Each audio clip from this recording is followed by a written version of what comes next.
Hi guys, I am back again, very excited and energetic. I know it has been a while, but guys, we are not going to give up anytime. Today I have someone with me. He might not be on the camera, but we will keep hearing him. So I'm pretty sure that most of us, we have attended weddings. They are always beautiful. Where friends, maids, and family, they have matching clothes. The cake is well set.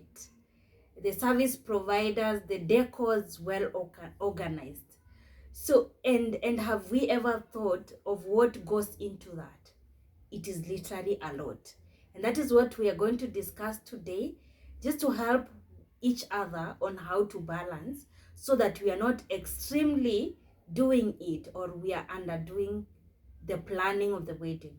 So thank you. I'm inviting someone to help us break down exactly what we are going to discuss. Then we will continue. Thank you so much. As you've said it well, behind the scenes there's quite a lot that goes into it in terms of the preparation, in terms of the planning, and on the front end everything looks fabulous. But if you dig deep, there have been quite a number of sleepless nights, a number of financial, uh, a number of fundraisings for so many people, Sure. and many other things. Mm. So basically, we want to be real, just to give our perspective Yeah. of how it went through for us, and our learnings from the whole of that experience. Yeah. Yeah. So most of the things we are going to discuss is on preparation, on budgeting, then just in our own context, African context, of the expectation of our families, expectation of our friends, because most of the time, or the couples planning for the wedding, they want to please everyone. They want to be the best ever. They want to do things in a very excellent way where it costs a lot. Maybe to reiterate, we are not against the big, flashy, flamboyant weddings. No, we're just trying to give our side of the story, how things were, and from the interactions with our friends who have also had weddings, just to give our perspective. That's just a disclaimer that I thought probably we should put it forward at this point.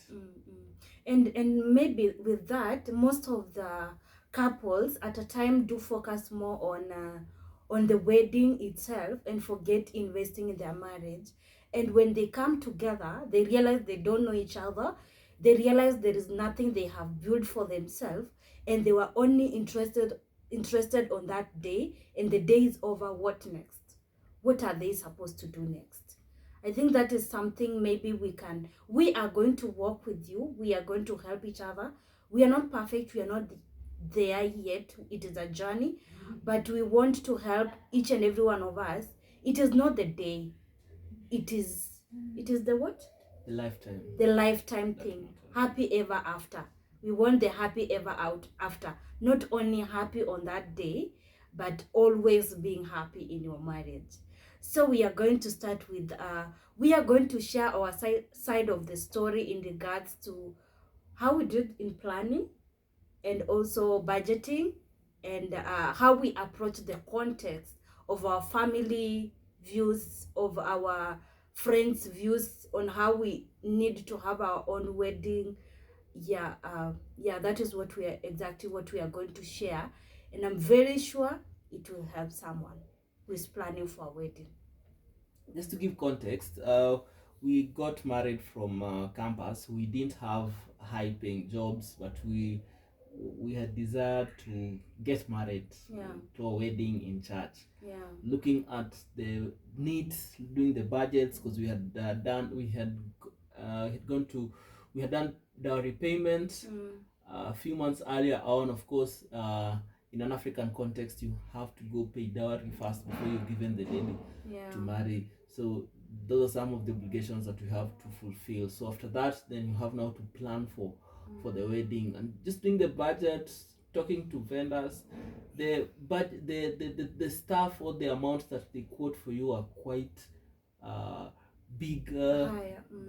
high value items. So we had fixed the dates, Yeah. and we had communicated to few family members. So Yeah.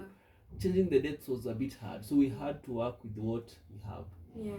Yeah. So I remember we had reached a point where we needed more funds. So we thought of fundraising. It worked somehow for us, but it didn't work fully for us. There are few friends and family who came through for us and supported us financially. I think we only had 3 friends who supported us. So literally, I won't say it worked, but I won't say it is the approach, but I don't know. But we only had like 3 or 4 friends who really supported us. Yes, and a few more family members who supported us. There tends to be a lot of focus on how the day would be, what will people say, how will they view us. But you come to realize after that day that, by the way, they don't care. After they come to your wedding, they've gone back to their businesses. You're left with bills. They don't care. So that's something that I really appreciate, that we were sober enough to let that sink into our minds. Good thing we had people who helped emphasize that to us, that the day's event, you can want to make it very flamboyant, but after that you're left with the bills. The suppliers will keep calling you. The people would have gone. People would have had their comments about the food, about the decor. But remember, what's the underlying objective of the day? It's just to get married. Exactly. Yes, I do. So in regards to what he has just said, the planning wasn't, I will say, someone told me that planning for a wedding is like your first project doing together. You knew people from different, wherever you are coming from, but this one project, the beginning of one project you are doing together. So what we did, by the way, we did not have a committee. We were the committee. We are 2 of us. And I think it was interesting for me. I enjoyed that part, though it with the circumstances that we approached our journey, it was a bit different and unique. It calls for a lot of energy, it calls a lot of commitment, a lot of sacrifice. It was a bit overwhelming, but we were able to enjoy. Were you able to enjoy? It was as you said, I totally agree. It was one of the major projects that we did. And I really appreciate the togetherness, the support that we gave each other, whereby if one of us felt like giving up, could encourage one another that it shall be well. It really was a great stretch. And I slowly came to realize that we are different, and there's beauty in diversity. There are things that I'm good at, there are things that my spouse is good at, and just to be able to support one another, say that, okay, so I'll run with this, I'll follow up with this, I'm not good at this, so can you take this up? And what also helped is just tracking the actions closely. Because I remember, honestly speaking, on the initial stages, it was a hard thing to even talk about. When we kept giving updates to each other, because we had to give updates to each other, because as my wife has mentioned, we were the committee, so we had to track the progress. It was quite an uncomfortable talk, especially when things seem to have reached a dead stop, like things are not moving. So it was uncomfortable at first, having to talk about it, but what helped is just being honest with each other, talking about it openly, praying about it as well. Praying about it and looking at, okay, what can we change, what can we adjust, what can we do away with, and that really is where the magic happened. Sure. And we are not saying that our approach was the best. We have had our friends who had committee to help them in planning, So we will say whatever works for you. Is it you can plan together? Remember, it is overwhelming, it stretches, it needs sacrifice, or you can invite some few people to help you in planning. And when you have a very few scope of people or few number of people, it help you in quick decision making. Yeah, rather than having a lot of many people in the committee where each and everyone is they are coming up with their own idea, or I want this, or the other one is against it. So it make, if the number is small and manageable, it give you good service. Yes, that's a very critical point, Yeah. because what we wanted for ourselves, we didn't want the external influence that much.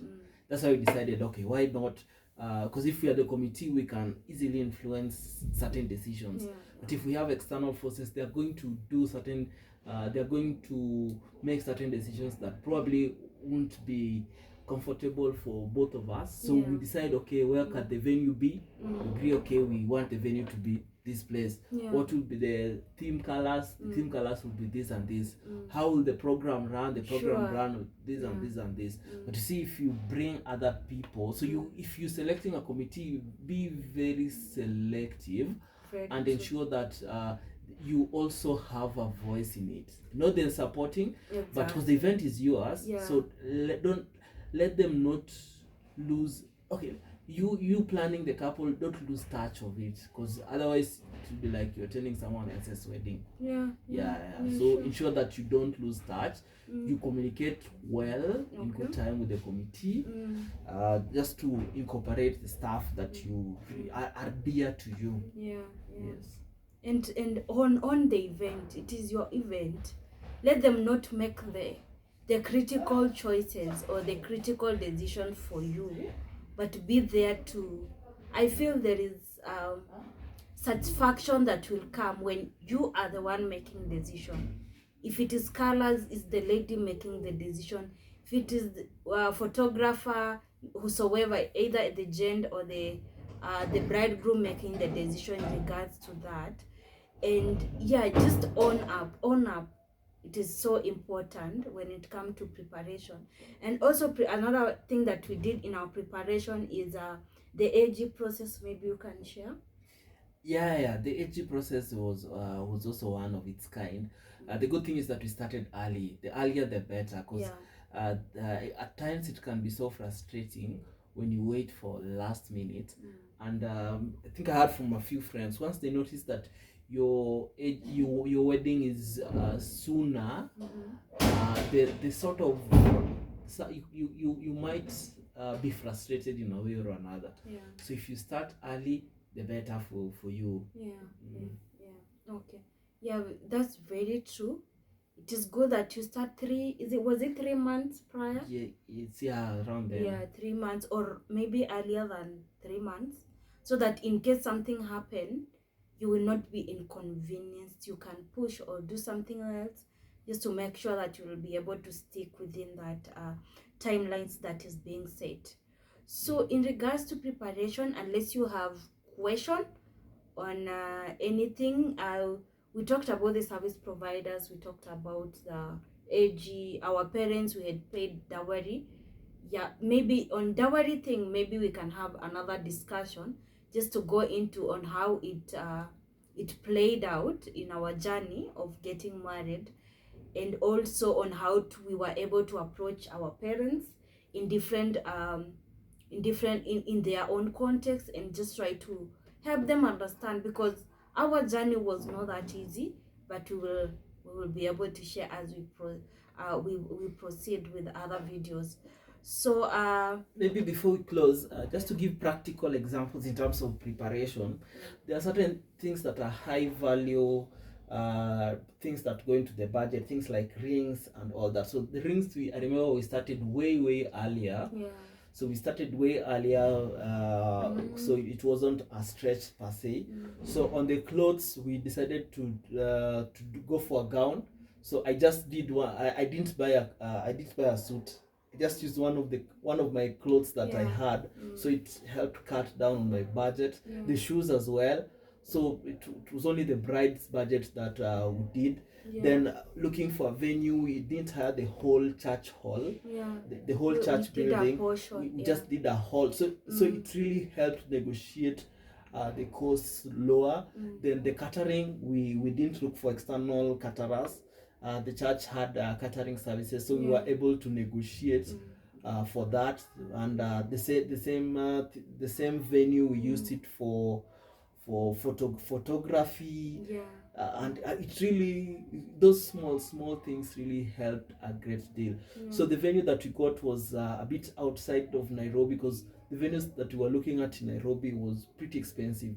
So we looked for a place not very outside Nairobi, but in the outskirts of Nairobi, which was a bit affordable, and they had some good venues or good serene environment just to capture photos and create memories. So those are some of the tips probably that I can drop at point that really helps. So about looking at how can you look for opportunities to negotiate in terms of discounts, in terms of negotiating, just negotiating and looking for who can give you a better deal. Even if it means going out a bit further, but you calculate what is the benefit of all that. Okay. Yeah, sure. So I think he has just tried to talk about the budget. We will come in the budget in our next video to break down on how we did our budget, because I felt like our budget was affordable because we funded our wedding and we did not take loan, or we did not extremely do things. We did things within our means and within our budget.